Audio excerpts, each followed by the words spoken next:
Doctor ഭഗവാന്റെ രൂപം എന്നോടൊന്ന് ഇത് കഴിയുമ്പോൾ പറഞ്ഞു തരണം. ഏത് രൂപത്തിലാണ് ഭഗവാൻ എൻ്റെ ഹൃദയത്തിൽ ഇരിക്കുന്നത്? അതാണ് കുട്ടിയുടെ സംശയം. ഡോക്ടർ ഓപ്പറേഷൻ ചെയ്യാൻ തീരുമാനിച്ചു. ഓപ്പറേഷന് വേണ്ടി ബോഡി തുറന്നപ്പോൾ തന്നെ രക്ഷയില്ലാന്ന് ജൂനിയർ ഡോക്ടർ പറഞ്ഞു. ഡോക്ടർ അവിടെ തളർന്നിരുന്നു, കാരണം രക്ഷപ്പെടാൻ സാധ്യതയില്ല. അങ്ങനെ വന്നപ്പോൾ ഈ ജൂനിയർ ഡോക്ടർ ഒരു തുള്ളി രക്തം ആ കുട്ടിയുടെ വായിലേക്ക് ഒഴിച്ചു കൊടുത്തു. കാരണം കുട്ടി ഏതായാലും രക്ഷപ്പെടില്ല.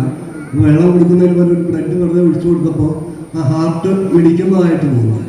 പെട്ടെന്ന് ഈ ജൂനിയർ ഡോക്ടർമാരെ സീനിയർ ഡോക്ടറോട് പറഞ്ഞു, ഡോക്ടറെ ഈ കുട്ടിയുടെ ഹാർട്ട് വർക്ക് ചെയ്യുന്നുണ്ട്, പെട്ടെന്ന് തന്നെ ഓപ്പറേഷൻ ചെയ്യണം. ഉടനെ തന്നെ ഡോക്ടർ ഓപ്പറേഷൻ തയ്യാറായി. 2-3 മണിക്കൂർ നീണ്ട ശസ്ത്രക്രിയയിൽ ഓപ്പറേഷൻ ചെയ്തു.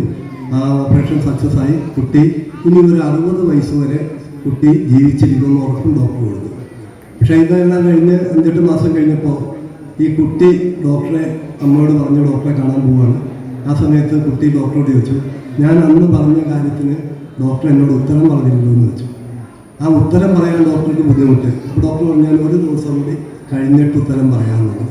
അങ്ങനെയാണ് അബ്ദുൽ കലാമിനോട് ഞാൻ ഈ സംശയം ചോദിക്കുന്നത്. അപ്പോൾ അബ്ദുൽ കലാം പറഞ്ഞു, ആ കുട്ടിയോട് പറയാം, ഒരു തുള്ളി ബ്ലഡിൻ്റെ രൂപത്തിലാണ് ഈശ്വരൻ ആ ഹൃദയത്തിൽ ഇരുന്നതെന്ന് പറയുക. അതാണ് അബ്ദുൽ കലാം പറഞ്ഞുകൊണ്ട്. അപ്പം നമ്മുടെ ഏത് ഭാവത്തിൽ ഏത് രൂപത്തിലാണ് നമ്മുടെ ഹൃദയത്തിൽ ഭഗവാൻ ഇരിക്കുന്നത്? നമ്മുടെ ഭഗവാൻ ഹൃദയത്തിൽ നമ്മുടെ ഒരുപാട് പാട്ടുകളൊക്കെ കേട്ടിട്ടുണ്ട്. എവിടെയാണ് ഈശ്വരൻ്റെ വാസം എന്ന് പറയുന്നത്? എവിടെയാണ്? മനസ്സിലാണ്. നമ്മുടെ മനസ്സിൽ ഈശ്വരൻ ഇരിക്കുമ്പോൾ നമ്മൾ മനുഷ്യനായതുകൊണ്ട് നമുക്ക് ഒരുപാട് ദുർവാസനകളുണ്ട്.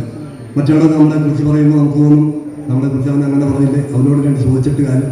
നമുക്കറിയാം പെട്ടെന്ന് ദേഷ്യം വരുന്ന ഒരു സ്വഭാവം ഇപ്പോൾ ഉണ്ട്.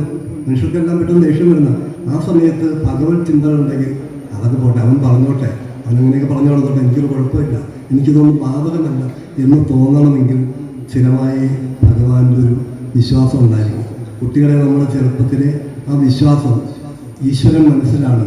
നമ്മൾ പോകുന്നത് ആ പോസിറ്റീവ് എനർജി ആ ക്ഷേത്രങ്ങളിൽ നിന്ന് കിട്ടുമല്ല. ഈ ക്ഷേത്രം ഇവിടെ നശിച്ച് കിടന്നാൽ നിങ്ങൾ ആരെങ്കിലും ഇവിടെ വരുമോ? ഇവിടെ പൂജയൊന്നുമില്ല. ആ ബിംബം അവിടെ കിടപ്പുണ്ട്, ഇതൊക്കെ പൊളിഞ്ഞു കിടക്കുക. ഈ റോഡിൽ കൂടി പോവുകയുള്ളൂ നിങ്ങൾ. ആ വിഗ്രഹത്തിലേക്ക് അവിടെ നന്നാക്കി പോസിറ്റീവ് എനർജി ഉണ്ടാക്കുക. ഇവിടെ ഇരിക്കുന്ന ഇത്രയും ആളുകൾ ഇവിടെ വന്ന് ഇരിക്കുന്നപ്പോൾ തന്നെ ഇവിടെ ഒരു പോസിറ്റീവ് എനർജിയാണ്. ഇവിടെ സന്തോഷമാണ്, സങ്കടമില്ല, മറ്റ് ചിന്തകളില്ല. ഗുരുവായൂർ പോയാൽ മറ്റേ എന്തെങ്കിലും ചിന്തകൾ ആർക്കും ഉണ്ട്.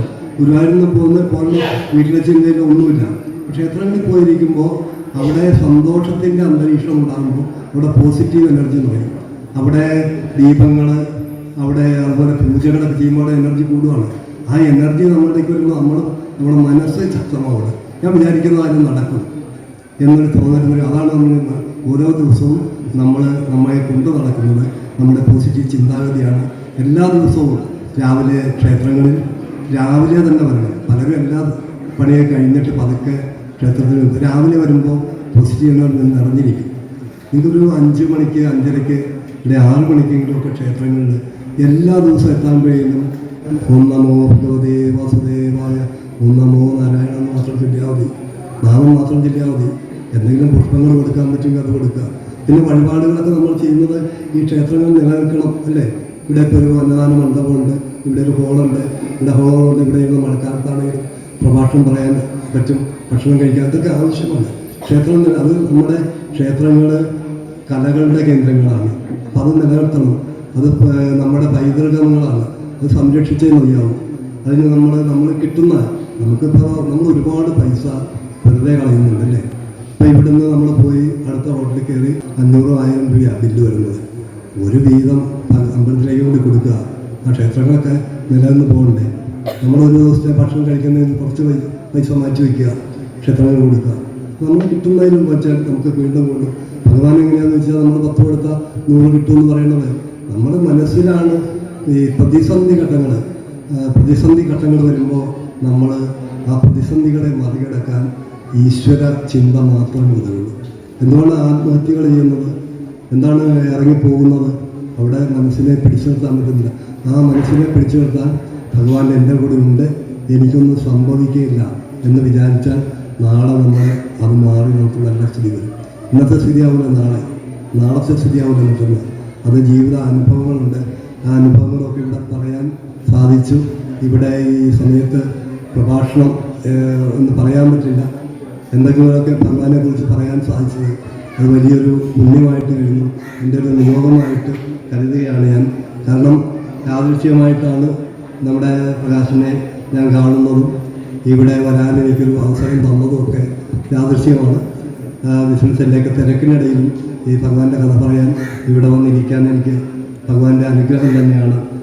ഈശ്വരൻ്റെ കഥ ചൊല്ലി ലോകതൻ ക്ലേശമൊക്കെയും അകറ്റി വാഴുവാൻ ഈശ്വരൻ തവ കരത്തിലേക്ക് പോ നാശമേതും ഇയലാത്ത ദൂതിക എന്നാണ് അദ്ദേഹം പറയുന്നത്. അതുപോലെ തന്നെ ഈശ്വരൻ്റെ ആ നാമങ്ങൾ പറയുവാനും കഥകൾ പറയുവാനും ഒക്കെ എനിക്ക് ചെയ്യിപ്പിക്കുന്നതെല്ലാം പരമപുരുഷനിൻ മുമ്പിൽ ഞാൻ കാഴ്ചവെക്കുന്നു.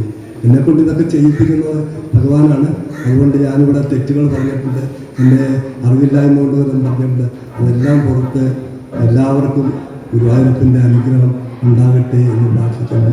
ഓം നമോ ഭഗവതേ വാസുദേവായ. ഓം നമോ നാരായണായ.